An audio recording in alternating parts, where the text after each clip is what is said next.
बिस्मिल्लाहिर्रहमानिर्रहीम। अस्सलाम वालेकुम नाज़रीन, आप यूट्यूब चैनल देख रहे हैं। मैं इमरान खान हूँ। सुहेल अफरीदी सारी रात वहाँ पे बैठा रहा अपने अरकान के साथ, लोगों के साथ। तो उसके बाद जो मंगल आया वो एक मुलाकात करवाई गई, लेकिन मुलाकातें इमरान खान साहब की बंद है। उनके लोग एहतजाज कर रहे हैं और इससे फ़र्क कोई नहीं पड़ता, क्योंकि एहतजाज जो है ना वो बड़ा खफीफ सा हो रहा है, यानी जिसे एहतजाज कहते हैं। और जो पाकिस्तान तहरीके इंसाफ कर सकती है या उनकी क़यादत कर सकती है, वो उस नहज तक नहीं जा रहे। शायद अभी भी पाकिस्तान तहरीके इंसाफ के लोगों को या लीडरशिप को यह लगता है कि मौजूदा मिलिट्री एस्टेब्लिशमेंट इमरान खान के लिए या उनके लिए कोई रास्ता निकालेगी। लेकिन सादी और साफ बात यह है कि आसिम मुनीर साहब जब तक हैं तब तक वो इमरान खान को कभी बर्दाश्त नहीं करेंगे। जो उनके साथ पाकिस्तानियों ने कर दिया है और जो शऊर इमरान खान साहब ने पाकिस्तानियों को दिया, उसके बाद जो कुछ आसिम मुनीर के साथ हुआ, यानी पाकिस्तान का अगर आज आप सबसे गैर मकबूल आदमी देखें, आप सर्वे करवा कर देख लें। हमने कई दफा नवाज शरीफ के साथ, जरदारी के साथ सर्वे करवाया, लेकिन आसिम मुनीर साहब की गैर मकबूलियत का कोई मुकाबला नहीं कर सकता। वो ताकत में बेमिसाल है, यानी उनके पास 7-8 लाख लोगों की एक फौज है, बहुत सारी बंदूकें हैं, हथियार हैं, एयरफोर्स है, बहुत सारा कुछ उनके पास है जो उनके इशारे के ऊपर चलता है। ब्यूरोक्रेसी जो है वो उसको कंट्रोल करते हैं, एजेंसियां हैं उनके जरिए से वो पूरे निजाम को कंट्रोल करते हैं। तो ताकत तो बेमिसाल, लेकिन ताकत कांस्टेंट ही ना होती, हमेशा रहती नहीं है। मकबूलियत के मामले में जो सबसे गैर मकबूल है इस वक्त पाकिस्तान में, वो भी आसिम मुनीर साहब है। आप जितने मर्जी सर्वे करवा कर देख लें। तो पाकिस्तान तहरीके इंसाफ को यह गलत फहमी है शायद कि आसिम मुनीर साहब या ये मौजूदा निजाम इमरान खान के लिए कोई गुंजाइश पैदा करेंगे। सवाल ही पैदा नहीं होता, सवाल ही पैदा नहीं होता। ये मुल्क के दुश्मनों से हाथ मिला लेंगे, ये पाकिस्तान के टुकड़े करवा लेंगे, लेकिन ये इमरान खान के लिए गुंजाइश नहीं निकालेंगे। इमरान खान के लिए गुंजाइश पाकिस्तान की आवाम को जबरदस्ती निकालनी पड़ेगी, बजोरे ताकत निकालनी पड़ेगी। पुरअमन तरीके से एक बड़ा एहतजाज करके अवाम बाहर निकले, अपनी ताकत का मुजाहरा करे और इनसे फिर जान छुड़वाए। इसके अलावा तो कोई रास्ता पाकिस्तानियों के पास है नहीं। पाकिस्तान तहरीके इंसाफ को एक गलत फहमी है। देखें ना, अभी ये इस्लामाबाद हाई कोर्ट के बाहर की ये तस्वीर है, या 20 से 25 वकील ये आए इमरान खान साहब के केसेस लगवाने के लिए। अब 20 से 25 वकील पाकिस्तान तहरीके इंसाफ जैसी बड़ी जमात, वो कह रहे हैं जी हम सब मौजूद हैं यहां पे। सब कितने हैं? 20 से 25। 20 से 25 वकील जो है वो क्या इनकलाब लेकर आएंगे? वो मिलिट्री एस्टेब्लिशमेंट के चुंगल से पाकिस्तान की अदलिया को छुड़वाएंगे? और क्या 20 से 25 वकील ये कर पाएंगे कि वो इमरान खान साहब के केसेस इस्लामाबाद हाई कोर्ट में लगवा लें? सलमान अकरम राजा साहब और बैरिस्टर गौर साहब ये वहां पे चैम्बर में इंतजार करते रहे, और चैम्बर में होने के बावजूद चीफ जस्टिस ने इनसे मुलाकात नहीं की। 2 दफा गए मिलने के लिए, उन्होंने मुलाकात ही नहीं की। उन्होंने कहा नहीं मिलता। चीफ जस्टिस ने तो क्या, इस्लामाबाद हाई कोर्ट के चीफ जस्टिस तो अपनी जगह पे डोगर साहब, उनका सेक्रेटरी भी नहीं मिला। ये हालात है, और ये उसी अतार के लोंडे से दुआ लेते हैं। यानी इन्हें लगता है कि यहीं से इंसाफ मिलेगा। ये 20-25 वकील जाएंगे, इक्का दुक्का पार्लियामेंटेरियंस जाएंगे तो इंसाफ मिलेगा।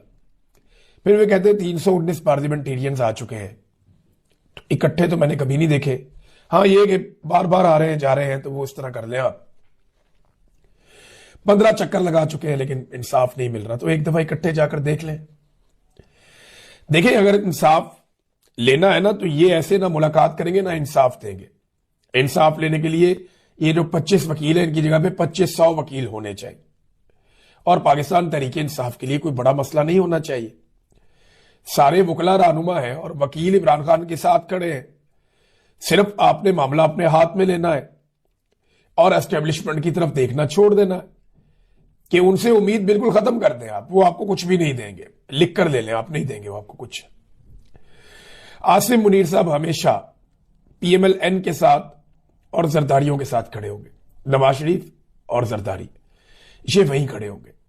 और दूसरी बात यह है कि इमरान खान से नफरत अब उनकी पहचान है, वो अपनी ये पहचान खत्म नहीं होने देंगे। लिहाजा ये 25 वकीलों की जगह 2500 वकील लेकर जाए, एक आधा पार्लियामेंटेरियन ले जाने की बजाय 300-350 सारे सेनेटर, एमपीएस, एमएनएस लेकर जाएं, जाकर बैठ जाएं अदालत पे। क्या होगा? एक दिन वो आपको घसीट के निकाल देंगे, दूसरे दिन फिर बैठ जाए, फिर आपको निकाल देंगे, फिर जाके बैठ जाए, आपको गिरफ्तार करेंगे, बैन अवी खबरें बनेगी। क्या हो गया? गिरफ्तारी इतने कारकुन देते हैं, बेशुमार ऐसे कारकुन जिन्हें इमरान खान से लालच भी कोई नहीं है। यानी इमरान खान से ना उन्होंने एमएनए बनना है, ना एमपीए बनना है, ना सेनेटर बनना है। वो बेचारे कुर्बानियां दे रहे हैं, तो आपको तो इतना कुछ मिला है, आ जाए, आके बैठ जाए। ये इन्हें करना पड़ेगा, अदरवाइज इन्हें किसी किस्म का कोई इंसाफ मिलना नहीं है। ये अदालत तो बिल्कुल नहीं देगी। नादरीन, जो जर्नैलों की जिद है ना, वो बड़ी खौफनाक चीज है। इसने पाकिस्तान का बेड़ा गर्क कर दिया। जनरल ज़िया की जिद, जनरल मुशर्रफ की जिद, जनरल अयूब खान, याया खान, बाजवा, अभी आसिम मुनीर, जर्नैलों की जिद ने पाकिस्तान को बहुत पीछे धकेल दिया।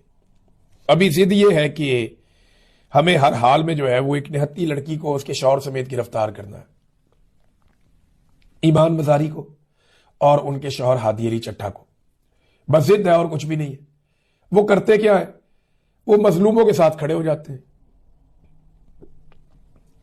वो जबरी गुमशुदगियों के खिलाफ खड़े हो जाते हैं, वो हर जुल्म और ज्यादती के खिलाफ आवाज उठाते हैं, वो रियासत और रियासती इदारों को आइन और कानून के दायरे में रहने के लिए फोर्स करते हैं, और इसके लिए वो अपनी पुरअमन जद्दोजहद करते हैं, कानूनी जद्दोजहद करते हैं। अब जी इनको पकड़ लो, इनको गिरफ्तार कर लो, ताकि आइंदा कोई ऐसा करे ना। आप एक ईमान मजारी को गिरफ्तार करेंगे ना, 1000 ईमान मजारी आपको और मिल जाएगी। ये आपके साथ होगा, आप करके देख लें। अब ईमान मजारी साहबों को गिरफ्तार करनी, अब ये जो जिद है ना, ये इंसानी हकूक, समाज में इखलाकियात और इंसाफ को दीमक की तरह चाट रही है। ये हमारे मुआशरे के साथ कर रही है हमारी मिलिट्री एस्टेब्लिशमेंट। अब इनके ऊपर एक पिछला मुकदमा निकाल कर ले आए जी, जुलाई के महीने का।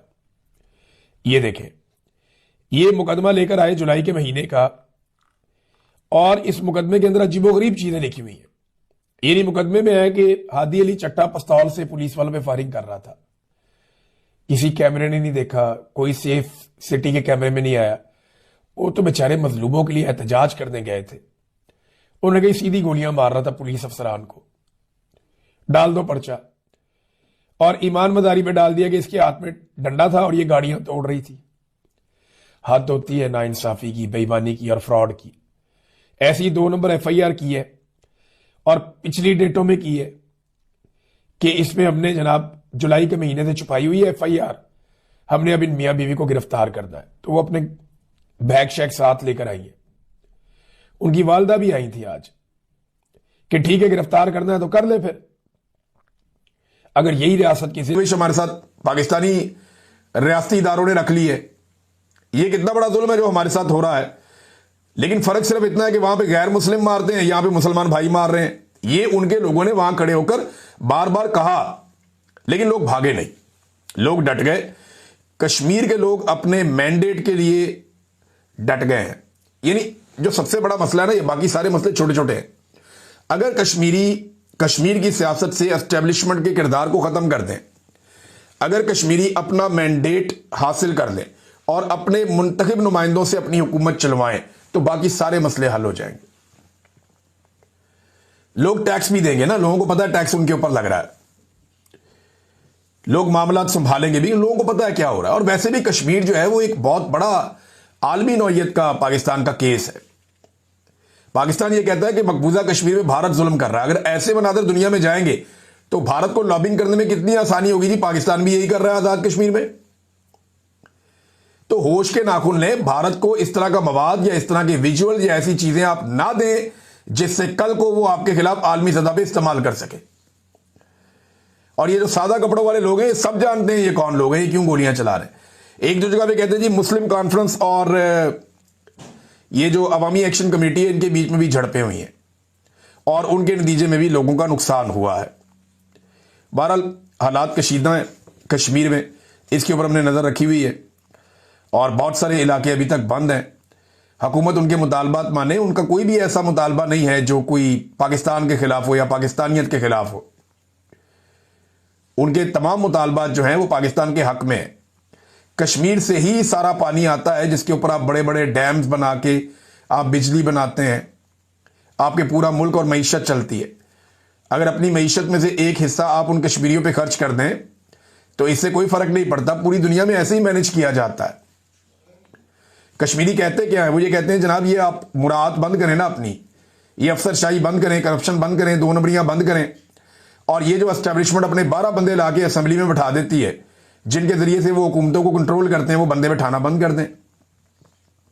अपने कठपुतली उठा लेते हैं, कोई किस शहर से, कोई किस शहर से, कोई किस शहर से, उनको लाके बैठा देते हैं, और वो बंदे जो हैं वो एस्टेब्लिशमेंट के लिए काम करते हैं बजाय इसके कि अवाम के लिए काम करें। जैसे कि मौजूदा पाकिस्तान की हुकूमत है, शहबाज शरीफ को आसिफ मुनीर के लिए काम करना है, पाकिस्तानियों के लिए काम नहीं करना। मरियम नवाज को आसिफ मुनीर के लिए काम करना है, पाकिस्तान के लिए काम नहीं करना। वजह यह है कि आसिफ मुनीर साहब इनको लेकर आए। अगर ये अवाम के वोटों से आए होते तो ये अवाम के लिए काम कर रहे होते, लेकिन जो इनको लेकर आया ये उसी को डिलीवर करके देंगे ना, उसी के लिए काम करेंगे, और ये उसको भी मायूस कर रहे हैं जिस लेवल का इन्होंने काम किया। नाज़रीन, इमरान खान साहब से मुलाकात हो गई सुबह सुबह गंडापुर की। अब आपको भी झटका लगा होगा, मैं भी हैरान हो गया कि ये गंडापुर कैसे पहुंच गया 7:30 बजे। सुबह सुबह जेल का दरवाजा खोला, गंडापुर अंदर। अब ये वही गंडापुर है जो बड़े लंबे अरसे से ये कह रहा था कि मेरी इमरान खान से मुलाकात नहीं होने दी जा रही, मेरी इमरान। मैं कहता था कि ये कैसे पॉसिबल है, ये जब चाहेगा जाके इमरान खान को मिल लेगा। तो अब गंडापुर साहब की मुलाकात हो गई इमरान खान साहब से अर्ली इन द मॉर्निंग, और वहां पे गंडापुर साहब मुलाकात करके निकल गया। अभी उन्होंने खुद से कुछ भी नहीं बताया कि क्या हुआ, लेकिन कुछ लोग ये दावा कर रहे हैं कि गंडापुर साहब की अच्छी खासी क्लास हो गई है। ज़हीम लगारी साहब हैं जर्नलिस्ट, और ज़हीम लगारी साहब का जो दावा है मैं आपको पढ़ के सुना देता हूं। वो कहते हैं जी मैं तो अपनी खबर पे अभी भी कायम हूं और खड़ा हूं अपनी खबर पे, मैं पीछे नहीं हटता। वो कहते हैं इमरान खान साहब ने गंडापुर पर बरस पड़े, वजीर आला खैबर पख्तूनख्वा ने सर झुकाकर खामोशी इख्तियार किए रखी। मामला जो गले पड़ गया ना गंडापुर के, वो पाकिस्तान तहरीके इंसाफ के कारकुनों की जो उन्होंने तजलील और तजहीक की है ना, वो गले पड़ गया। और इमरान खान साहब को यह मालूमात भी पहुंचा दी गई है कि कारकुनों ने जलसे में गद्दार गद्दार के नारे भी लगाए और जूते भी उठा के दिखाए। अब ये बड़ी नामुनासिब और मायूब बात है, लेकिन ये हुआ है ना, फैक्ट है, आप इससे भाग तो नहीं सकते। जैसे नवाज शरीफ साहब को जूता लग गया था, फैक्चुअल था, टीवी पे दिखाया भी गया, जैसे ख्वाजा आसिफ के साथ हुआ। अब देखें ना, पाकिस्तानी टीवी चैनल्स को आप देखें कि सारे मामले उठा रहे, ये मामला नहीं उठा रहे। इससे आपको अंदाजा हो जाएगा कि एस्टेब्लिशमेंट को गंडापुर पसंद है या नहीं। क्योंकि अगर जूते दिखाए होते कारकुनों ने अलीमा खान को, तो पूरे पाकिस्तान का मीडिया सुबह से शाम तक एक ही खबर चलाता, और यही चलाता। वो अंडे वाली खबर याद है आपको, बहुत दबा के बड़े खुश हुए। लेकिन गंडापुर के मामले में पाकिस्तान का मीडिया ये कैसे पी गया, ये सोचा आपने कभी? क्योंकि एस्टेब्लिशमेंट को जो चीज फेवर करती हो ना, वो उस चीज पे पॉलिसी अलग रखते हैं, जो ना करती है उस पे पॉलिसी अलग रखते हैं। तो यहां से आपको अलीमा खानम को, और मैं इनको लड़ा नहीं रहा आपस में, लेकिन आपको बता रहा हूं कॉमन सेंस की बात है, मैंने आपके सामने रख दी है, बाकी आप जो भी सोचें। अब नाजरीन, यही बात जब पूछी गई बैरिस्टर गौर से कि जनाब ये जूते शूते वाला मामला क्या है, तो उन्होंने कहा जी वर्कर मुश्तइल भी हो जाते हैं, गुस्सा भी कर जाते हैं।